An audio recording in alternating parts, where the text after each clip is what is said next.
Dėkoju, kad pakvietėte mane dalyvauti šiame renginyje. Ir labai prašyčiau netikėti viskuo, ką pasakė ponas Richardas. Jis tiesiog viską labai pagražina.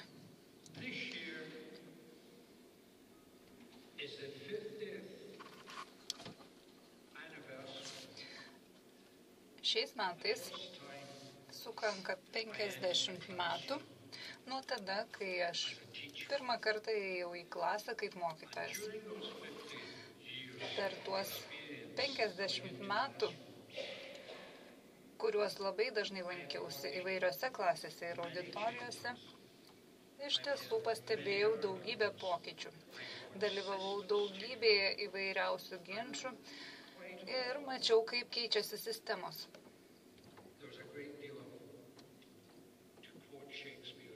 Labai dažnai, jei cituotume Šekspyrą, iš tiesų pastebėdavau labai daug triukšmo ir įsiūčio dėl visiškai nieko.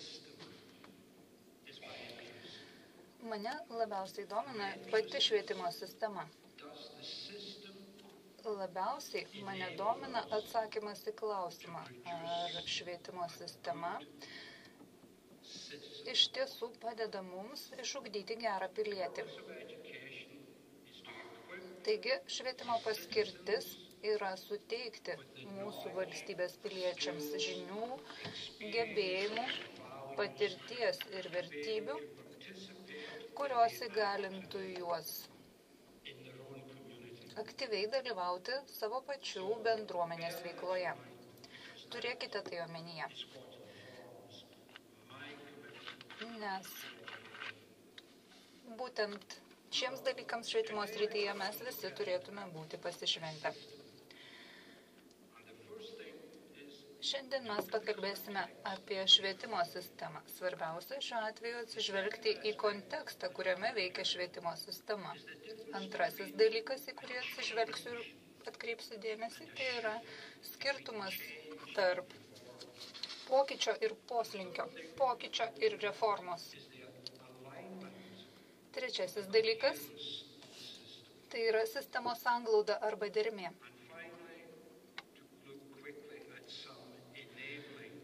Na ir galiausiai pakalbėsiu apie keletą sistemos ypatybių, kurios suteikia mums daugiau galimybių.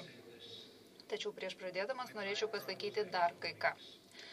Mano pagrindinė išsilavinimo sritis yra ekonomika. Taigi, aš visų pirma tapau ekonomikos mokytoju.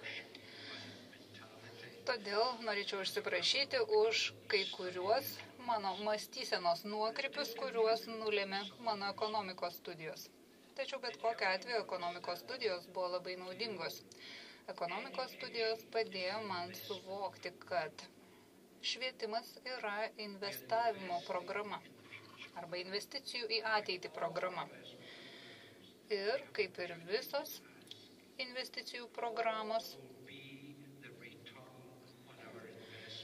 mūsų švietimo programa turėtų paaiškinti, kokiagi bus mūsų investicijų į švietimą grąža.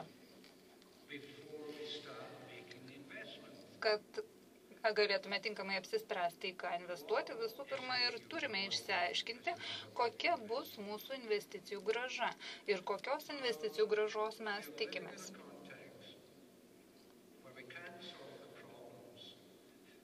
Tiesą sakant, kontekstas ar aplinka, kurioje gyvename, yra toks, kad žvelgdami atgal mes negalime išspręsti problemų, su kuriomis susidurime.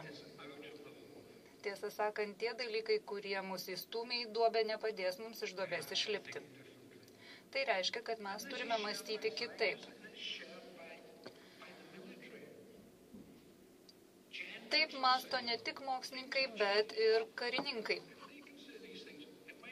Generolai taip pat teigia, kaip matote šioje citatoje, jog laikui bėgant situacija keičiasi. Taigi, laikui bėgant turi keistis mąstysena. Dabar norėčiau atkreipti jūsų dėmesį į vieną dalyką.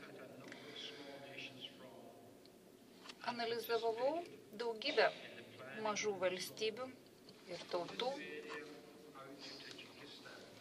pradedant Lietuvą ir baigiant Tadžikistanu.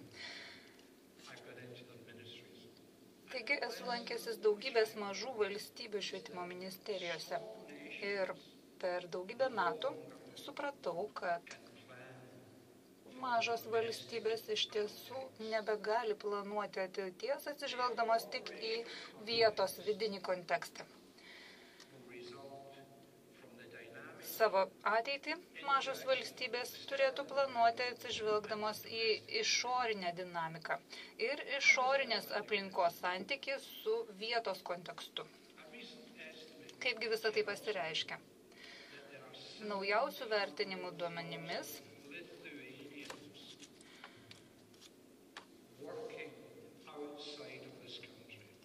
maždaug 700 tūkstančių lietuvių dirba už Lietuvos ribų. Maždaug 20-25% nacionalinio biudžeto įplaukų yra pinigai atkeliaujantis į šalį iš užsienio šalių. Tai iš tiesų daug ką pasako.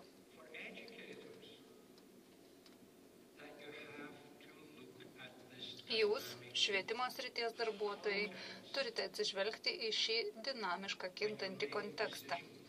Ypač tuomet, kai sprendžiate, kaip reikėtų rengti ateičiai mūsų būsimuosius piliečius. Tačiau turiu sąžiningai pasakyti, kad didžioji dalis mažų valstybių į šią dinamiką neatsižvelgia. Didžiosios dalies mažų valstybių švietimo ministerijos tai neatsižvelgia. Ūkio ar prekybos ministerijos ar net vidaus reikalų ar krašto apsaugos ministerijos gerokai dažniau atsižvelgia į tą santykį su išorinė aplinka. Tuo tarpu švietimo sistemos ir švietimo ministerijos dažniausiai viską sprendžia vietos kontekste, atsižvelgdamos tik į situaciją šalies viduje. Būtent dėl to atėjo pats laikas susivokti, kad Lietuva nebėra ribotą teritoriją turinti valstybė, kad ji yra didžiulio tinklo dalis. Ir kad remdamasi tuo didžiuliu tinklu, keičiasi pati ekonomika, juda žmonės, juda ištekliai.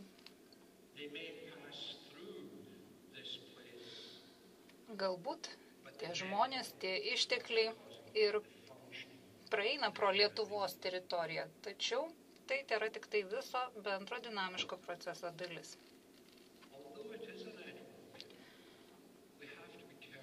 Tiesą sakant, turime būti ganėtinai atsargus. Tie sprendimai, kurie veikia kitoje šalyje, kurie veikia kitų laikų, kitais istoriniais laikais, iš tiesų gali nesuveikti šiais istoriniais laikais ir mums rūpimoje teritorijoje. Taip yra todėl, kad mes dirbame ir veikiame labai dinamiškame, kintančiame kontekste. Per visus tuos metus taip pat supratau, kad privalu iš esmės keisti mąstyseną laikui bėgant. O mąstysena gali keisti tik tuo atveju, jei sistemai yra būdingos dvi ypatybės. Visų pirma, veiksminga lyderystė. Veiksmingi lyderiai, kurie geba veiksmingai perteikti naujas idėjas kitiems. Jei apie naujas idėjas veiksmingai nešnekama lyderių lygmenių, turiu omenyje švietimo sistemos lyderių lygmenių, šalies lyderių lygmenių, tuomet galime tiesiog atsilošti krėslę ir toliau švilpauti ir nieko nedaryti. Mes turime pasišvęsti naujoms idėjoms ir tos naujos idėjos turi būti propaguojamos. Visoms šalims, kuriuose man teko lankytis, būdingas vienas dalykas.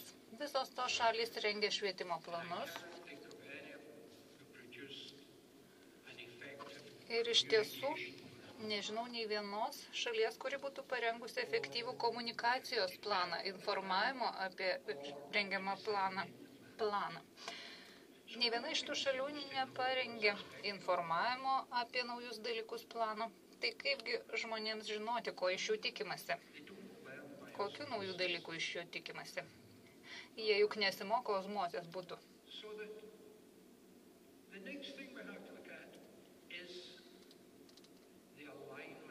Dabar aptarkime dar vieną svarbų aspektą, tai yra sistemos dermę. Tiesą sakant, yra 4 svarbus procesai, kurie veikia kiekvieną švietimo sistemą, kiekvieną vyriausybės sistemą. Visų pirma, yra teisiniai procesai. Šiuo atveju kalbu ne apie teisėjus, kalbu apie atitinkamą mąstyseną. Mąstysena, kuriai pritarintieji teigia, jog kiekvienas įstatymas turi prasmę, kiekvienas teisės aktas turi prasmę.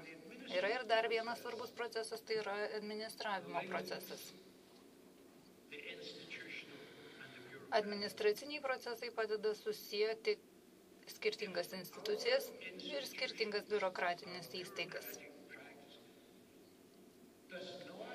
Jei mūsų institucijos, jei mūsų biurokratai neturi reikiamų žinių, neturi reikiamų gebėjimų, patirties ir vertybių, kurių reikia naujoms idėjoms įgyvendinti, tuomet iš tiesų nėra prasmės tų naujų idėjų propaguoti. Jeigu mes neskiriame lėšų tam, kad mūsų biurokratai įgytų reikiamų gebėjimų ir žinių būtinų reformai paremti, tuomet mes tos reformos ir negalėsime įgyvendinti. Viskas yra ganėtinai paprasta. Mano proanūkė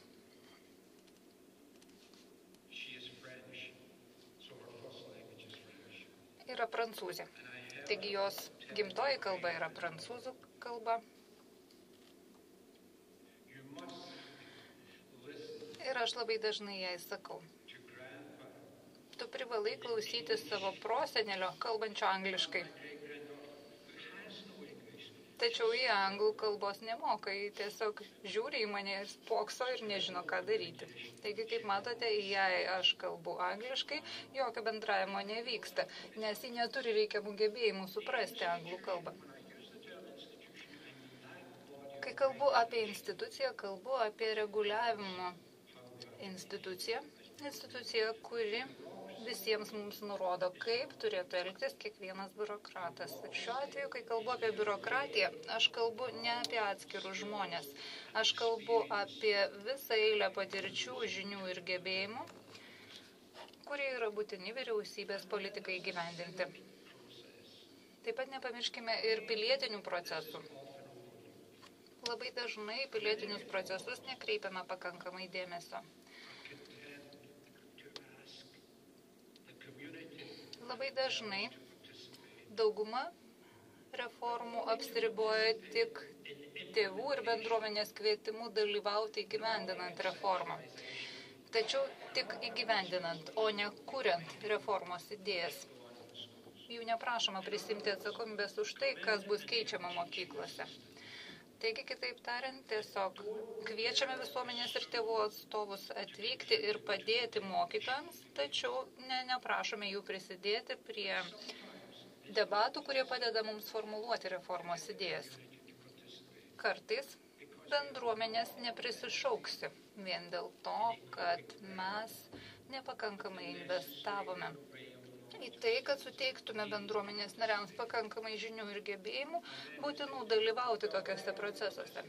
O tuomet mes priekaištaujame, kodėlgi bendruomenės atstovai nedalyvauja. Ogi todėl, kad jie nežino, kaip tą reikėtų daryti, jie nežino, ką daryti ir kaip daryti. Todėl kiekviena reforma reikalauja dalies investicijų į pilietinio rengimo programas. Na ir ketvirtasis svarbus aspektas yra politiniai procesai.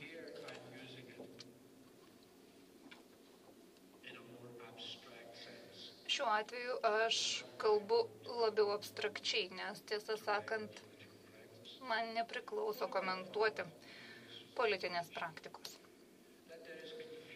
Labai dažnai švietimo ministerijose lyderių lygmenių vyrauja sąmyšis.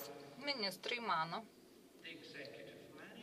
kad jie yra vykdantieji vadovai, kad jie yra švietimo sistemos vykdantieji vadovai. O ministerijose dirbantis žmonės į klausimą, kas yra jūsų viršininkas ar bosas, atsako ministras. Tačiau ne ministras yra jų viršininkas. Jų viršininkas yra jų tiesioginis vadovas. Ministras yra politinė figūra,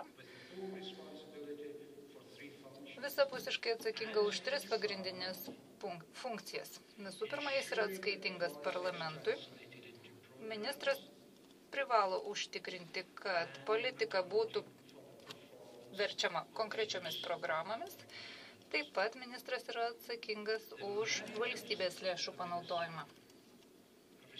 Tuo tarpu visi kiti valdininkai dirbantis ministerijoje yra atsakingi už programų rengimą, už projektų rengimą, už jų įgyvendinimą. Jei ir toliau painiosime politinius procesus su administraciniais ir vadybiniais procesais, tuomet ir toliau mes labai neveiksmingai įgyvendinsime visas numatytas reformas. Norėčiau atkreipti jūsų dėmesį ir dar vieną dalyką. Tiesą sakant, negalite užtikrinti ne vieno iš šių procesų, jeigu jūs nepritrauksite atitinkamų žmonių, nesuteiksite jiems atitinkamos atsakomybės, įgaliojimų ir išteklių. Labai dažnai žmonėms švietimo srityje suteikiama atsakomybė, tačiau jokių įgaliojimų. Arba jiems suteikiama atsakomybė, bet išteklių visai neskiriama. Todėl kiekvieną kartą, kai dirbu su kuria nors iš ministerijų arba padalinių, visuomet prašau parodyti jiems skirtą biudžeto eilutę. Ir klausiu, kiek laisvai jie gali tą biudžeto eilutę naudoti. Daugeliu atveju jokios biudžeto eilutės konkrečiam ministerijos skyriui nėra skirta ir laisvės elgtis su skirtais pinigais jie taip pat neturi. O tai nėra teisinga. Negali tikėtis gerų rezultatų, nesuteikdamas mano minėtųjų dalykų.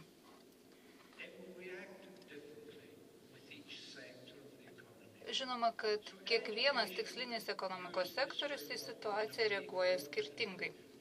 Ir, pavyzdžiui, švietimo sektorius štai šią diagramą panaudotų kitaip, negu kad ją panaudotų kariškiai arba saugumo institucijų atstovai. Taip yra todėl, kad pati sistema skirtingai reaguoja į sprendžiamą problemą. Tiesą sakant, yra politikams esminės svarbos klausimų. Ir kai klausimas yra esminės svarbos, politiniai procesai labai suaktyvėja. Tačiau yra ir tokių klausimų, kurie politikams neatrodo tokie svarbus, bet jie turi esminės svarbos bendruomeniai. Todėl piliečiai tokiu atveju labai aktyviai įsitraukia. Na ir žinoma, biurokratiniai sistemai taip pat yra labai svarbių dalykų, kurie labai išjudina profesinės sąjungas. Kai tik kurioje nors šalyje pradedama kalbėti apie darbuotojų mažinimą, apie pensijų mažinimą, iš karto įsijungia profesinės sąjungos. Na, žinoma, jos elgėsi teisingai. Aš tikrai labai simpatizuoju mokytojų profesinėms sąjungoms ir aš pats esu dalyvavęs mokytojų profesinių sąjungų veikloje, tačiau turiu pripažinti, jog ne visuomet buvau teisus dalyvaudamas profesinių sąjungų veikloje. Tiesiog per daug emociškai įsitraukdavau vieno ar kito klausimo sprendimą. Tačiau vėlgi priklausomai nuo to, kokia problema yra sprendžiama, sistema reaguoja skirtingai. Bet noriu dar kartą pabrėžti, kad labai retai kada atkreipiamas dėmesys į tai, jog sistema reaguoja skirtingai priklausomai nuo to, koks klausimas yra svarstomas.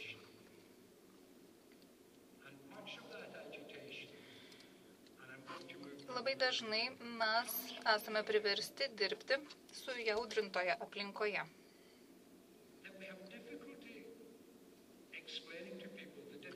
Tiesą sakant, labai sunku žmonėms paaiškinti skirtumą tarp pokyčio ir poslinkio ar reformos. Kai ką nors keičiu, judu iš taško A į tašką B. Tačiau aš vis dar dirbu toje pačioje santykių sistemoje. Jeigu aš įgyvendinu reformą, aš tiesiog pasislinku į visiškai kitą santykių sistemą, kuri jau reikalauja naujos biurokratinės sistemos, naujo reglamentavimo, naujos praktikos, visiškai naujų santykių. Tai jau būtų visiškai kitoks poslinkis iš taško A į tašką B, kuris yra parodytas antroje diagramoje. Man iš tiesų labai patinka diagramos ir aš jas labai dažnai naudoju. Atkreipkite dėmesį į raudonąją punktyrinę liniją.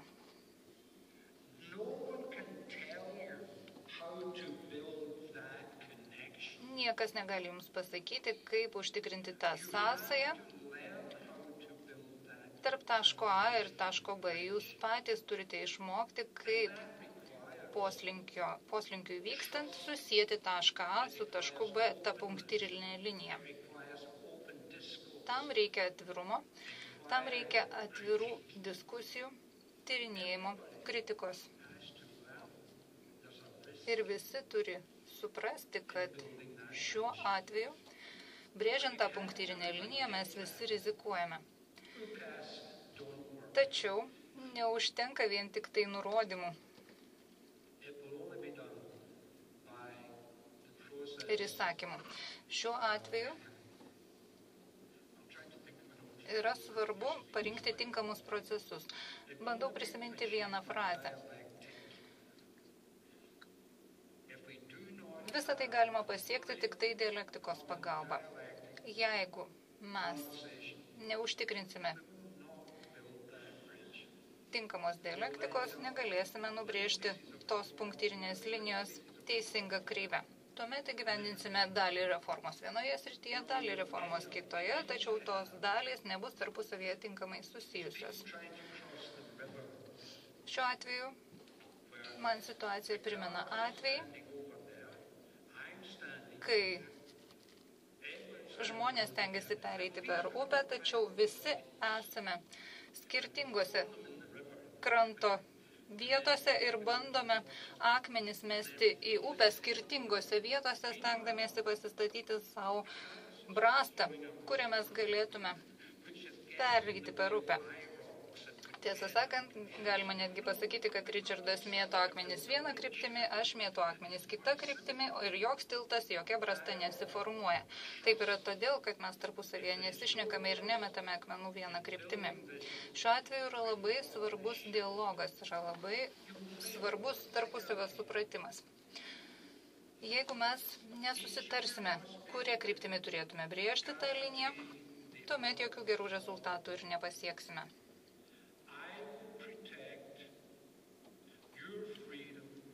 Mes turime susitarti, kad visi saugosime vieni kitų laisvę, išsakyti savo nuomonę. Ir aš turėsiu būti tikras, kad jūs suteiksite man laisvę išsakyti savo nuomonę, savo tiesą. Tačiau abu mes turime sutarti, kad absoliučios tiesos nėra. Tik taip mes kartu mokysimės ir judėsime į priekį. Tai yra tikrai labai svarbu.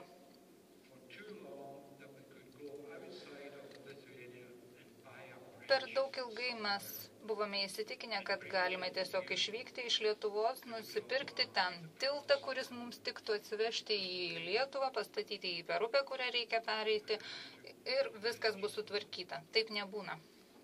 Mes turime patys vietoje pasistatyti mums tinkamą tiltą. Dabar keletą žodžių apie mokyklų tobulinimą. Kokį aš išmokau šioje srityje? Iš tiesų yra sistemų, kurios renka duomenis, turi įrodymų, kas iš tiesų gerina situaciją ir pasiekia puikių rezultatų, tuomet giriasi. Nepamirškime, jog tie laikai, kuomet klestėjo Prancūzijos sistema, jau seniai praėjo. Jei norime išgyventi 21 amžiuje, mes turime gyventi ir planuoti švietimą pasaulyje, kuris yra konkurencingas, kur vieni su kitais tarpusavyje lygina nuolat savo rezultatus. Taigi, lyginamo ir konkurencinė kokybė yra labai svarbios. Ar iš tiesų A šalis pasiekia gerų rezultatų? Kaip matote, A šalis atsiliko, nepaisant to, kad lyginant su situacija šalies viduje, jo situacija pagerėjo, tačiau bendra dinamika nėra tokia gera, kokios reikėtų. Iš tiesų situaciją galima pakeisti ir pataisyti. Jeigu atsižvelgsite į EBPO atliekamų tyrimų duomenis, iš tiesų galėsite situaciją pakeisti į gerą. Tačiau nepamirškite šios mąstysenos pokyčio. Dabar jau nebepakanka galvoti vien tik tai apie tai, kas vyksta šalies viduje. Negalima vien tik tai vadovaujantis šalies vidaus kontekstu planuoti reformą. Turite galvoti apie lyginamąją konkurencinę kokybę švietimo sistemoje.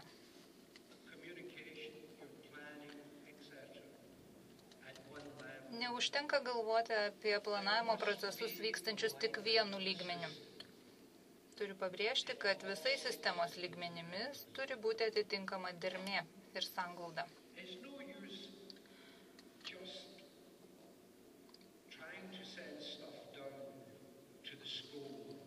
Iš tiesų neverta tiesiog iš viršaus nurodyti vietos lygmenių ir konkrečiai mokyklai, ką reikėtų daryti. Reikėtų tokių reguliavimo priemonių, kurios suteiktų galimybę visais lygmenimis tinkamai dirbti.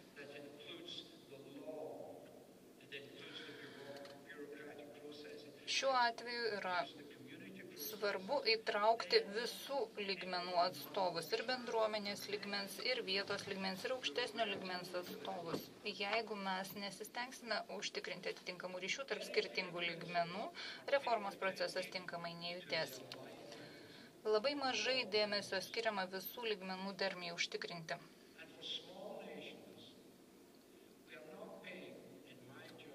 O mažos valstybės nepakankamai dėmesio skiria būtinybei suteikti mūsų piliečiams pažangių žinių, kurių iš tiesų reikia, norint tinkamai veikti regiono ir pasaulio lygmenių. Vis daugiau ir daugiau mūsų šalių piliečių ateityje dirbs regiono lygmenių. Turiu omenyje visos Europos regionų lygmenių, skirtingose Europos vietose. Kaipgi juos paruošti tam darbui ateityje, kad jie ateityje galėtų pasinaudoti visomis jiems atsiveriančiomis galimybėmis Europos regione. Ta pati galima pasakyti ir apie pasaulį apskritai. Kaipgi suteikti žmonėms ir organizacijoms tokių gebėjimų, kurie įgalintų juos ir jas dirbti pasauliniu lygmeniu. Visai neseniai lankiausi Afrikoje ir Afrikos šalies vyriausybė iš tiesų skundžiasi, jog jie neturi žmonių, turinčių atitinkamų gebėjimų ir kompetencijų, leidžiančių jiems veiksmingai sudalyvauti tarptautinėse dėrybose. Taigi, Afrikos valstybės tiesiog neturi techninių gebėjimų, kurie padėtų joms efektyviai dalyvauti tarptautinėse dėrybose. Taigi, kaip matote, visais lygmenimis reikia suteikti atitinkamų gebėjimų. Ir aktyvus pilietis yra toks žmogus, kuris geba pasinaudoti jam atsiveriančiomis aplinkybėmis ir galimybėmis visais šešiais šioje skaidrėje išvardintais lygmenimis. Jei nesuteikiame piliečiui tokių gebėjimų, tuomet mes tarsi užveriame jam duris į ateitį. Žinoma, kad visos sistemos turi tam tikrų apribojimų. susiduria su tam tikrais ekonominiais apribojimais, susiduria su apribojimais tinklų ir sąsajų lygmenių. Na ir žinoma, yra tam tikri teisiniai apribojimai, su kuriais susiduria kiekviena iš sistemų.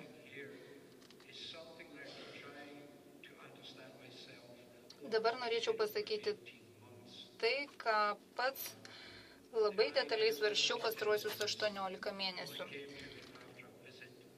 Ir tik apsilankęs Vidurio Azijoje, aš staiga susivokiau, kas ir kaip iš tiesų turėtų būti.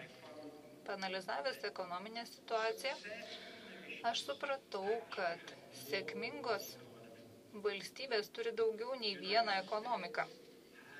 Jungtinės Amerikos valstijos turi novatorišką ekonomiką, investicinę ekonomiką ir ištekliais grindžiamą ekonomiką.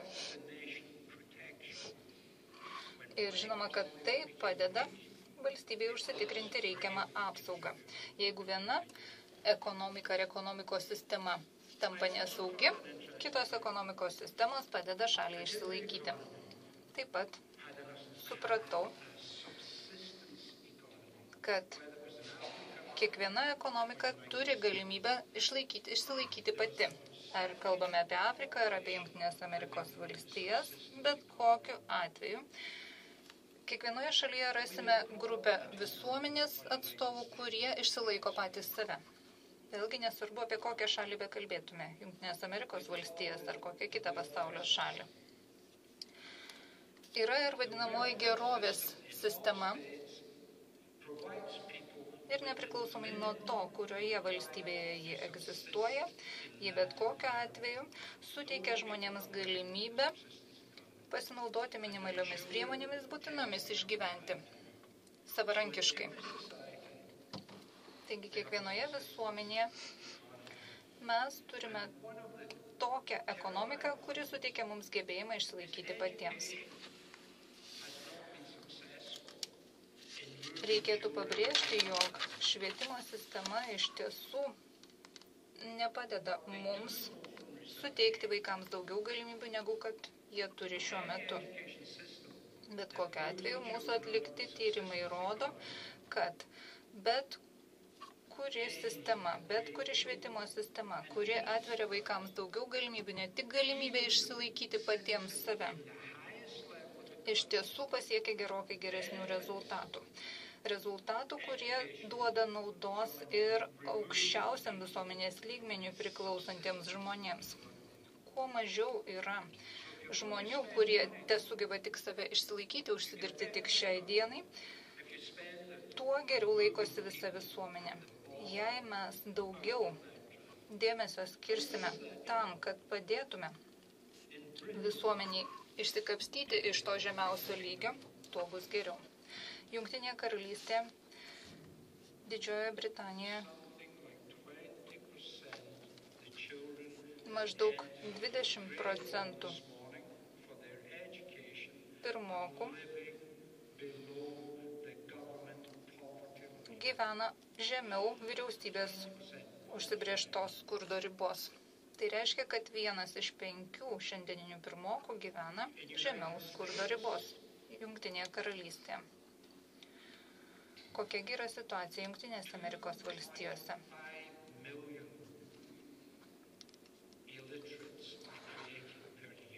Kasmet Jungtinėse Amerikos valstijose atsiranda 2,5 milijonai neraštingų žmonių. Tai iš tiesų yra labai didžiuliai spąstai, iš kurių išsivaduoti yra sunku ir kurie labai stipriai veikia likusi šalies ūkį. Todėl kiekvieną kartą, kai analizuojate konkrečios šalies ekonomiką, aiškiai savo pasakykite, ką konkrečiai jūs ketinate pakeisti ir apie kokią ekonomiką jūs kalbate. Nes, kaip jau minėjau, ekonomikos sistemų konkrečioje šalyje gali būti pačių įvairiausių.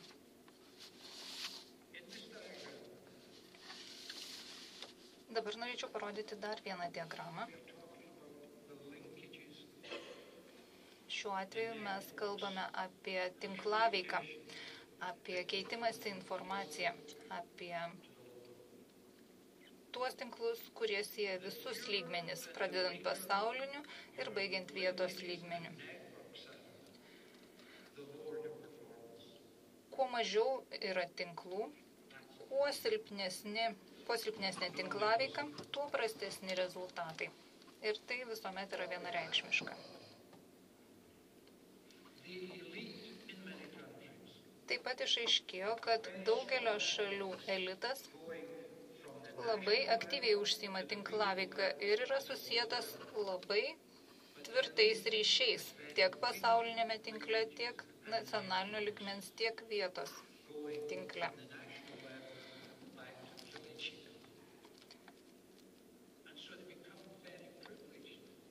Kadangi elito atstovai dalyvauja įvairioje tinklaveikoje įvairiais lygmenimis, žinoma, kad jie tampa labai įtakingi.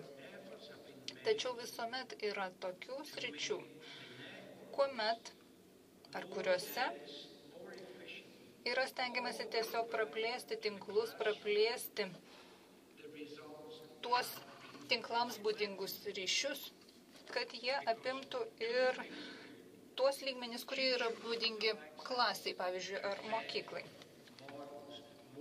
Visuomet stengiamės pasirinkti patį geriausią modelį, visuomet stengiamės suteikti kiek įmanoma daugiau žinių mūsų vaikams, kad jie galėtų studijuoti nepriklausomai savarankiškai. Ir iš tiesų, tokiu būdu mes vaikams suteikiame labai daug laisvės ir mokytojui yra suteikiama galimybė tiesiog tapti pagalbininku vaikams besimokant, o ne kontroliuoti vaikų mokymosi procesą. Jeigu tinklaveika yra sustatyta tinkamai, jeigu egzistuojantis tinklai apima ir veiklą mūsų klasėje, tuomet galiausiai mes gerokai jautriau reaguojame į kiekvieno konkretaus vaiko poreikius, kadangi taip mes galime suteikti galimybę vaikui pačiam pasirinkti vieną iš jam atsiveriančių galimybių. Pirmoji mokykla, kurioje dėsčiau, buvo mokykla, kurią aš pats lankiau būdamas vaikas. Aš į tą mokyklą grįžau po 20 metų, o grįžęs po 20 metų mokyti, pamačiau, jog naudojami tie patys vadovėliai, dirbama pagal tą patį tvarkaraštį. Ir man atrodė, kad aš tą situaciją jau kažkur mačiau, kad visa tai jau vyko. Po 20 metų tai vis dar vyksta. Mes negalime to leisti, kad tai atsitiktų mūsų vaikams. Nes šiandieniniai vaikai skiriasi nuo tuometinių vaikų. Pasikeitė jų požiūris, pasikeitė jų vertybės. Galbūt Lietuvoje viskas yra kitaip, tačiau kai aš bandau savo anūkam papasakoti, kai blogai buvo gyventi Antrojo pasaulinio karo metu, mano dukros paprastai sako viešpatie ir vėl klausysimės senelio karo pasakojimų. Taigi, kaip matote, šiandien mes jau turime visą kartą jaunimo, kurie nebeprisimena sovietinių metų. Ir jie jau nebeprisimena tų vertybių ir tos sovietmečio patirties. Dabar jie jau žino tik tai, ką reiškia gyventi nepriklausomoje Lietuvoje. Ir mes dabar čia nebandome spręsti sovietmečio problemų. Sovietmečio problemos jau yra praeityje. Šią situaciją galime palyginti su mūsų sodu ar daržu. Kai kurios iš piktžolių, kurios auga mano darže, jau yra išravėtos, man apie jas rūpintis jau nebereikia. Taigi ir šiandien mes turime rūpintis tik tai tuo, kaip padėti žmonėms gyventi nepriklausomoje Lietuvoje, kaip užtikrinti atitinkamus ryšius, atitinkamą tinklaveiką, kad nepadidintume tų problemų, kurios ir taip jau egzistuoja. Yra ir trečiasis elementas, į kurį turime atkreipti dėmesį, tai yra teisinis elementas. Norėčiau pasirinkti Armėniją kaip pavyzdį. Pasirinkau Armėniją tik todėl, kad norėčiau, kad tai nebūtų Lietuva. Taigi, kai Armėnijoje kalbėjausi su vidurinės mokyklos mokiniais ir jų paklausiau, kokie yra jūsų siekiai, kuo jūs norėtumėte tapti. Jie visi atsakė, mes norime būti verslininkais. O aš jų paklausiau, ką tai reiškia būti verslininku. Tai reiškia tapti turtingu, atsakė vaikai. O kaipgi visą tai vyksta? Kaip jūs tampate turtingi? Man vaikai atsakė. Jeigu tu esi verslininkas, tu pažįsti biurokratus, dirbančius įvairiose įstaigose.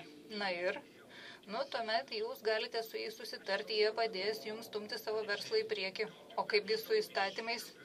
Nebūk kvailas, atsakė man vaikai. Įstatymai neveikia verslui.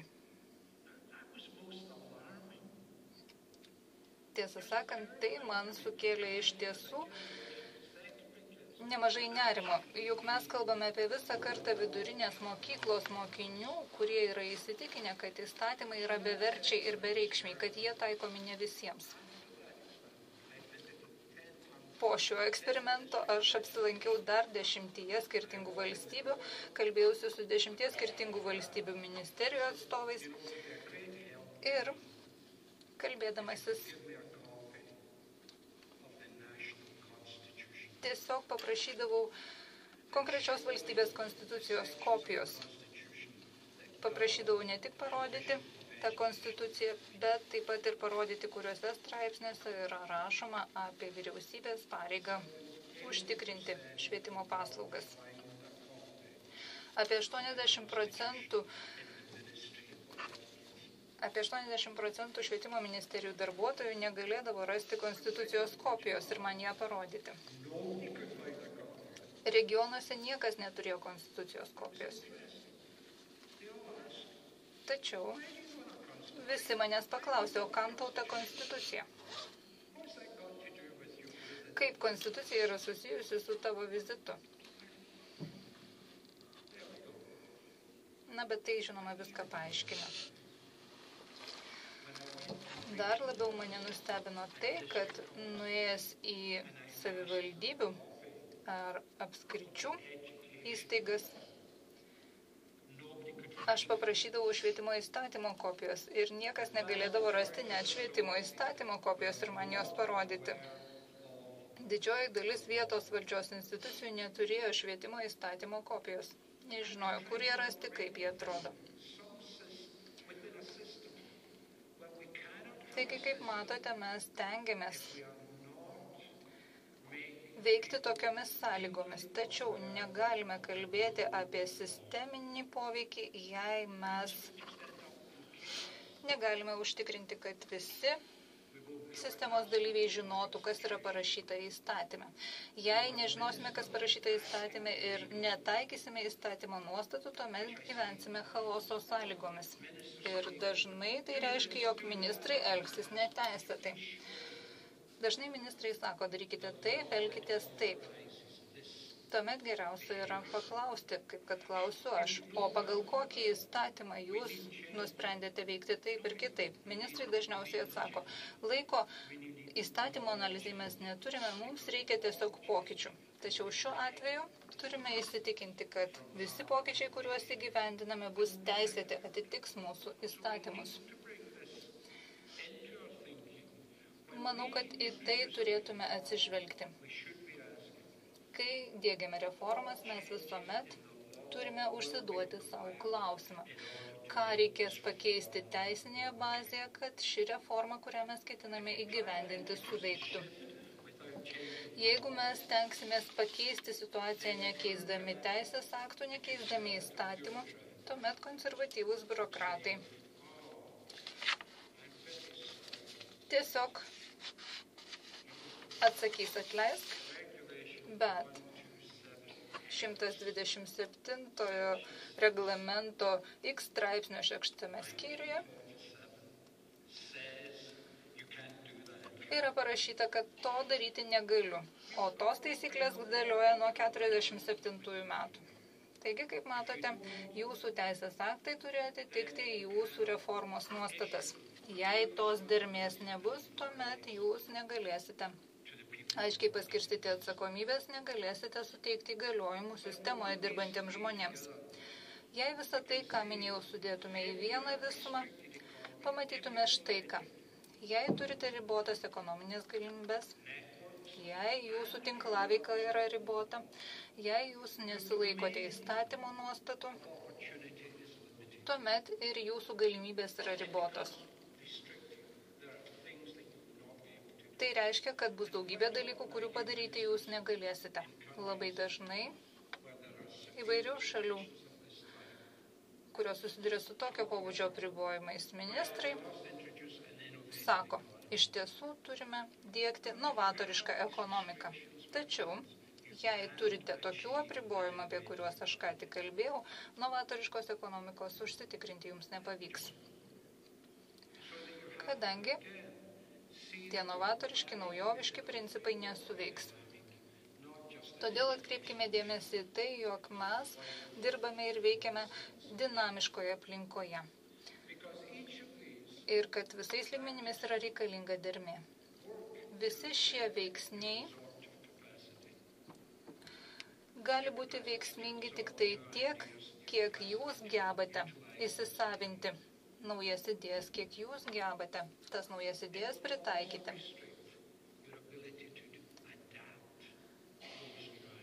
Taip pat daug kas priklauso ir nuo jūsų gebėjimo adaptuotis ir pritaikyti naujus reikalavimus.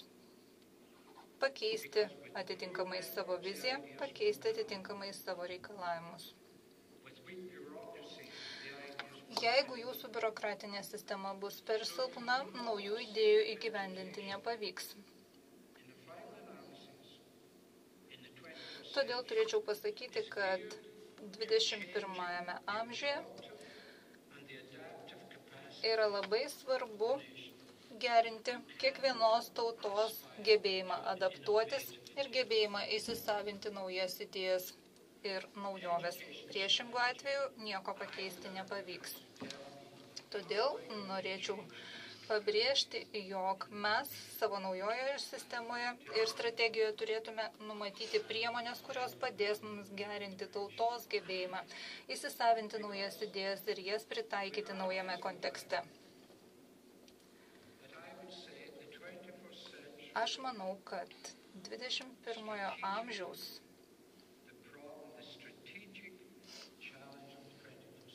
strateginė problema bus susijusi su judėjimu. Kągi turiu omenyje tai sakydamas?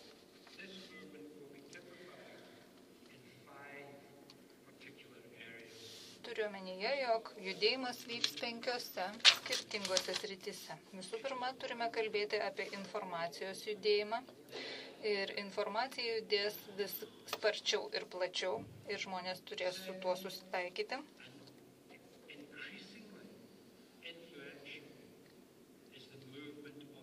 Dar vienas labai svarbus judėjimas, tai yra vaizdinių judėjimas, ar vaizdų judėjimas. Kai aš stebiu, kaip mano vaikai, proanūkiai ir anūkai gauna informacijos, aš stebiuosi, kiek daug informacijos jie gauna iš įvairių vaizdinių.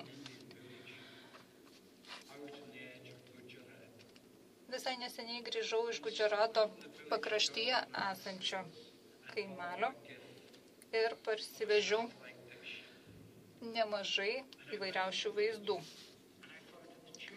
Taigi, aš pamačiau, kad tame kaimelėje buvo neseniai įsigyta palidovinė antena ir kad to kaimelio vaikai po 6 valandas per dieną žiūri palidovinę televiziją. Ir aš buvau labai nustebęs, to kaimelio vaikai gyvena tikrai labai skurdžiomis sąlygomis. Jie te mato netoliau buivolų kaimenės, kuri ganosi netoli kaimelio. Tačiau svarbiausia jiems šiuo atveju yra pamatyti, kągi rodo palidovinė televizija.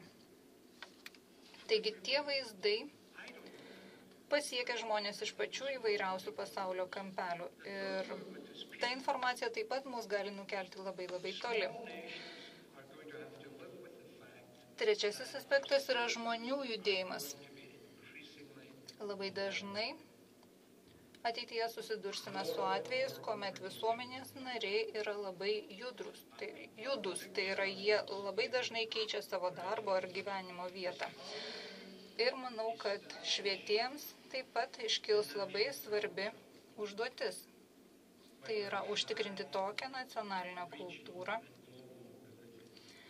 kuri padeda užtikrinti aukštą regioninį ir tarptautinį judumą ar mobilumą. Tai taip pat yra labai svarbu, kadangi mobilūs piliečiai dažnai nutraukia santykius su savo šalimi, o jeigu jie nutraukia santykius su savo šalimi, nutrūksta ir ekonominis tinklas, o toks ekonominio tinklo nutraukimas turi poveikio konkrečiai šaliai. Kaimelėje, kuriame gyvenu, veikia nedidelė bažnyčia. Sekmadienį toje bažnyčioje pamaldos vyksta 3 kalbomis: anglų kalba, lenkų kalba ir lietuvių kalba. Turiu pabrėžti, kad tai yra nedidelis kaimelis Anglijoje. Ir į mano bažnyčią ateina daugiau lietuvių nei anglų.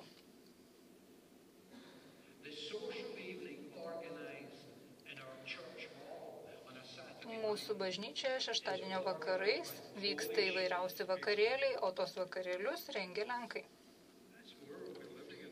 Tai tokiame pasaulyje mes šiandien gyvename. Kol kas protarpiais ir vieni ir kiti grįžta aplankyti savo tėvų gyvenančių jų gimtosiose šalyse, jie siunčia pinigus namo, tačiau visų jų vaikai kalba angliškai. Ir jeigu aš paklausiu lietuvio gyvenančio mano kaimelėje, kada jūs ketinate grįžti į Lietuvą, jie paprastai konkretaus atsakymo nepateikia.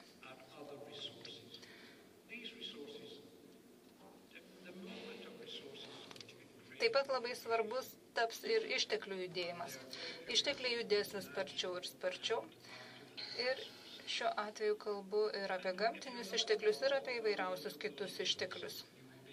Jei jūs nedalyvausite tų išteklių judėjime, tuomet patys nuskursite. Manau, kad žmonės taip pat turi gebėti kurti išteklius ir juos perkelti iš vienos vietos į kitą. Jei nesugebėsime to padaryti, nukentėsime ekonomiškai. 5. dalykas, į kurį norėčiau atkreipti jūsų dėmesį, kuris turės įtakos jūsų sistemai, tai yra aspektas, kurio aš pats iki galo nesuprantu, tačiau žinau, kad jis egzistuoja. Šiuo atveju kalbu apie vertybių judėjimą. Vertybės taip pat labai sparčiai juda ir keičiasi, ir tai turi labai stipraus poveikio kiekvienai visuomeniai. Galiu tik tai pateikti savo paties šeimos pavyzdį. Aš gimiau Škotijoje, mano vaikai gyvena Prancūzijoje, Šveicarijoje ir Anglijoje. Mano anūkų pirmoji ir gimtoji kalba yra anglų kalba. Vienas anūkas kalba prancūziškai, tai yra jo gimtoji kalba. O Prancūzijoje gyvenantis mano anūkai sako, tas mūsų pusbrolis, kuris gyvena Šveicarijoje, iš tiesų ne prancūziškai kalba, o kažkokia keista kalba. Taip pat turiu vieną anūkę, kuri kalba arabų kalba.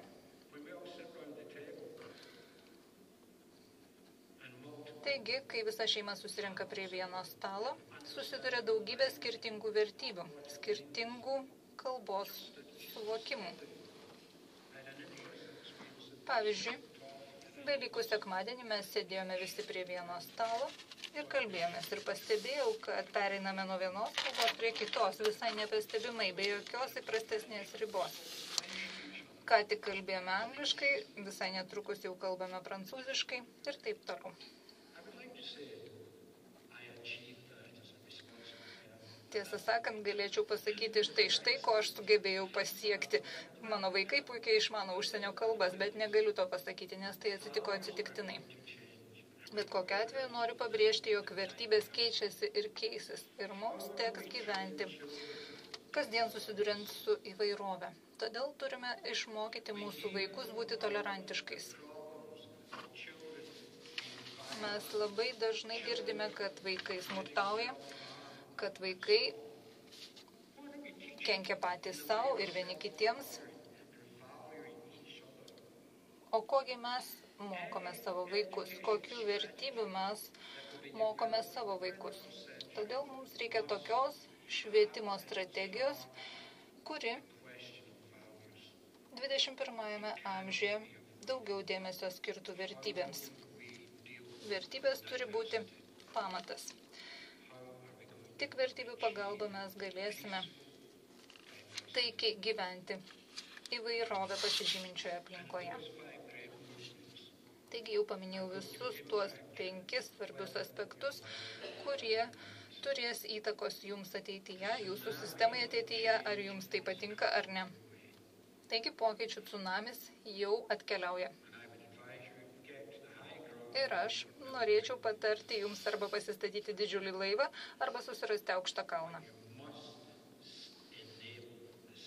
Bet kokiu atveju jūs turite suteikti priemonių sistemai susidoroti su visais tais ateityje jūsų laukiančiais aspektais. Taigi visoje sistemoje reikia daugiau atsakomybės, geresnių informacijos mainų ir, žinoma, pagarbos įstatymams. Jei to nebus, jūsų reformos neišlaikys tsunamio bangos. Ačiū už dėmesį.